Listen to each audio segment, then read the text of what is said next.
여기 고두밥을 찌는 찜기가 있습니다. 후드가 있어야 되겠죠. 이 후드는 증기가 올라오니까 이 후드는 클수록 좋아요.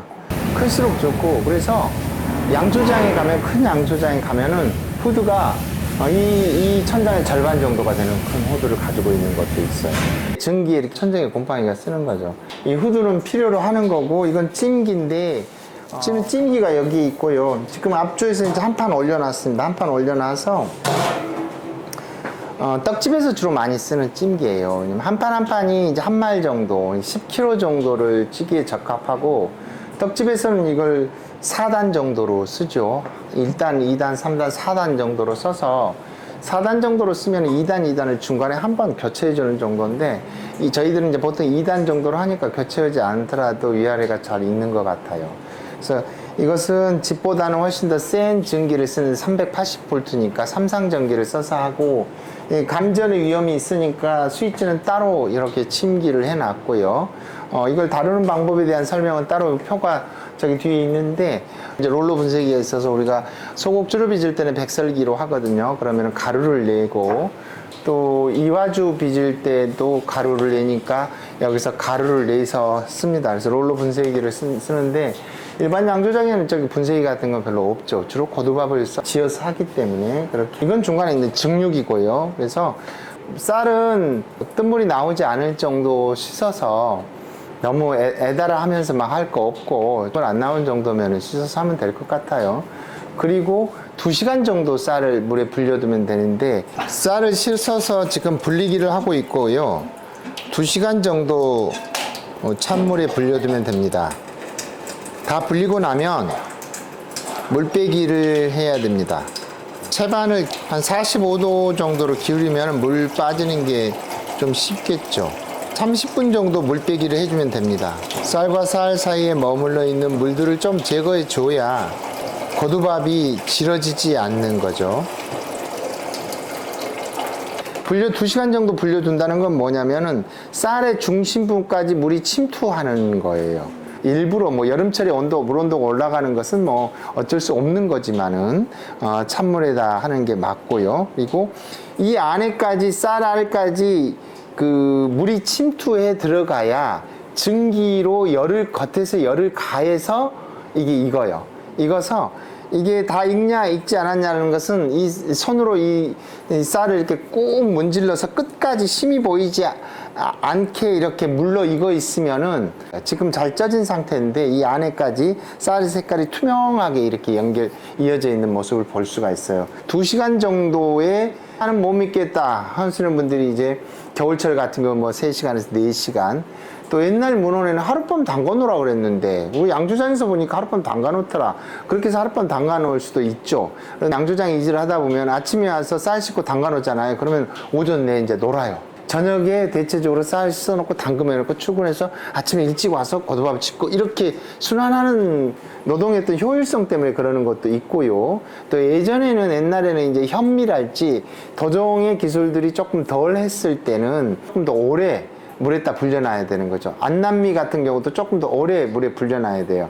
왜냐면 안남미 같은 경우도 좀 조직이 좀 더 아밀로스 성분이 높아가지고 찰기는 덜하고 공국은 적고 해서, 이런 쌀의 기질과 품종에 따라 불리는 시간은 좀 달라지긴 하지만 뭐 2시간 정도면 되겠다. 그리고 물 빼기는 30분 빼고 나서 여기에다 찜기에다가 쌀을 이렇게 넣을 텐데요. 실리콘 면보인데 한 160도까지도 내성이 있고 식품용으로 쓰는 거여서, 광목천이나 이런 걸 쓰게 되면은 이 이제 공기 여기 틈하는 틈의 간격도 좀 다르고 촘촘하고, 광목은 여기 묻으면 안 떨어져. 굳어버리면은 떼먹느라고 이제 시간 한참 가고 재료도 아깝고 뭐 물도 많이 먹고 하기 때문에 이제 이런 실리콘 면포를 쓰거나, 조금 좋은 것은 이것을 쌀을 불리고 물빼기를 한 쌀을 여기다 부어서 이제 찔 겁니다. 먼저 면포하고 좀 다른 특수한 재질의 고두밥찌는 찜보인데요. 달라붙지 않고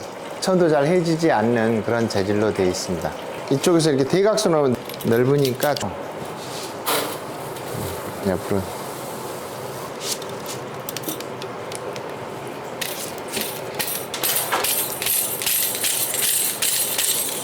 잘 털어서 담고,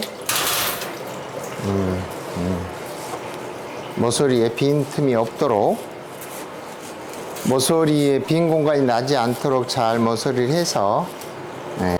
증기가 올라오는 찜기인데요. 찜기가 지금 올라오고 있습니다. 둥근 형태는 급수되는 관이고요. 가운데 전기봉이 있습니다. 그래서 물을 끓여서 이 전기로 고두밥을 찌는 겁니다.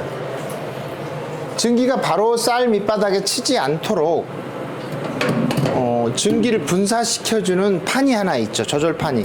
여기에서 밑에서 전기가 올라와서 둥그렇게 퍼지거든요. 그러면은 고두밥이 바로 전기가 치지 않기 때문에 고두밥이 물러지지 않는 거죠. 서로 잘 표정을 좀 봐야 돼요. 이거 들어주시죠, 한쪽은. 네, 그렇게 해서 4단까지도 올라갈 수 있는데 일단 우선은 한 단 찌는 것을 하고, 전기가 한 판을 치고 올라오는 데는 한 10분 정도 시간이 걸리고요.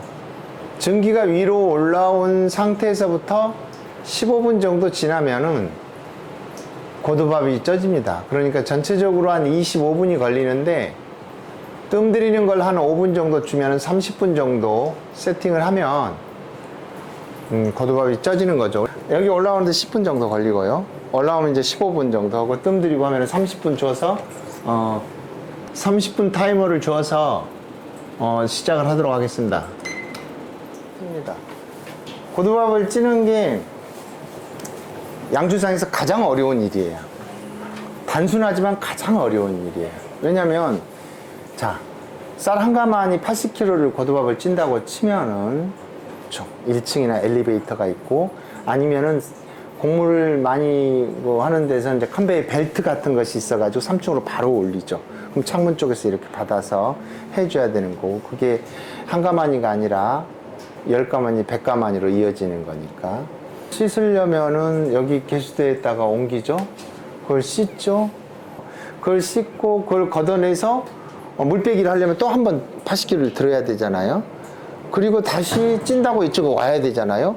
이걸 여기에다 부어야 되잖아요. 이걸 부어서 식혀가지고 항아리에 들어가야 되잖아요. 6번 정도. 80kg를 6번 드는 거예요. 그러면 80kg가 아니라 벌써 480kg가 되잖아요. 80kg만 들 수 있는 한 번만 해주면 얼마나 행복하겠어. 이 노동력이 6배가 더 드는 거죠. 이게 가장 힘든 거예요. 힘든 것은, 양조장에서 가장 힘들고 인간을 괴롭히는 것은 단순하면서 반복되는 노동들이 가장 힘든 것 같아요. 그래서 스티커 붙이는 거, 병입하는 거, 그냥 규칙적으로 하면 돼요. 그러니까 이런 것들이 이제 자동화에 가고, 고두밥 찌는 것이 1차적으로 가장 힘든 거고, 양조하시는 사람들이 이제 몸도 많이 상하게 하는 거여서 어떻게 효율적으로 할 것인가는 고민이 필요해요. 찜기들. 그리고 증기는 이제 이쪽에 올라오기 시작하면, 증기가 올라오면은 이 후드를 틀어서 팬으로 이제 공기가 빠져나가야 되는 건데, 증기가 빠져나가는데, 이 후드는 크면 클수록 좋아요. 크면 클수록 좋고, 큰 양조장에 큰 솥들, 이렇게 큰 이 정도 있는 솥들이 있는 곳은 후드가 뭐 엄청 크죠? 뭐 3m 정도, 3m, 3m, 뭐 4m, 4m 이럴 정도로 후드가 커서 증기를 빼야 되는 거고, 증기가 바로 빠져나가지 않고 이쪽에서 천장에서 놓으면 여기 곰팡이가 다 쓸게 되는 거죠. 그래서 위생의 문제도 있고 하기 때문에 찜기를 어떤 것을 선택할 것인지, 내가 하루에 수로 양을 얼마를 빚어야 될 것인지 찜기가 달라지는 거고, 우리는 집에서 이제 찌게 되면은 한 40분 정도 센 불로 찌고, 중불이나 약불로 한 20분 정도 뜸 들이고 이렇게 하셔야 될 거예요. 집에서 현미로 막걸리를 빚을 수가 있는데, 그럼 지게미가 많이 나와서 현미 막걸리는 가루 내서 해요. 쌀은 뭐 문호는 100세아라 이렇게 되는데, 물 담가놓고 100번 저으면 금방 100번 저어요. 근데 물을 100번 갈라는 얘기는 아니야. 그래서 100번 갈면 낭비잖아요. 물도 그렇고. 넣어서 빨리 가셔내고, 물을. 그러면 결알질이 있는 것이 가셔내고, 3번 정도 물빼기를 하는데 한번 손으로 잘 씻어가지고, 씻는다. 물 없이 씻어서, 물 있으면 물 넘치기도 하니까, 그러고 난 뒤에 3번 정도 다시 물을 담아서 빼고 하면은, 한 6번 정도 물 담금을 하고 빼고 하면은 쌀이 안에, 쌀알이 물 속에 투명하게 보이는 것 같아요. 오셔서 1시간, 2시간 전에 오시면 쌀 얼마 여기서 계속 씻어요. 김이 올라오죠? 김이 올라오면은 이거 이제 덮고 덮어서 그러니까 고두밥을 찌지 않고 생쌀 발효를 하면서 에너지도 아끼고 시간도 줄이고 노동력도 아끼는 이런 방법의 술빚기도 진행되고 있어요. 요즘 뭐 팽화미, 뻥튀기가 팽화미라고 보시면 되는 건데 맛의 그 차별화를 추구하기 위해서 그 길을 가는 것들은 오케이. 근데 맛의 차별화를 위해서 그 길을 갔다고 말하는 사람 보기는 좀 힘들어요. 힘들고 이제 노동력을 아끼기 위한 거랄지 효율성 이런 부분들이 많이 차지하고 있는 것 같아요. 그래서 이 찜기에서 30분 정도 쪄서 지금 고두밥을 한 판 쪘어요. 고두밥을 한 판 쪄서 이 쌀 보자기가 있어서 이렇게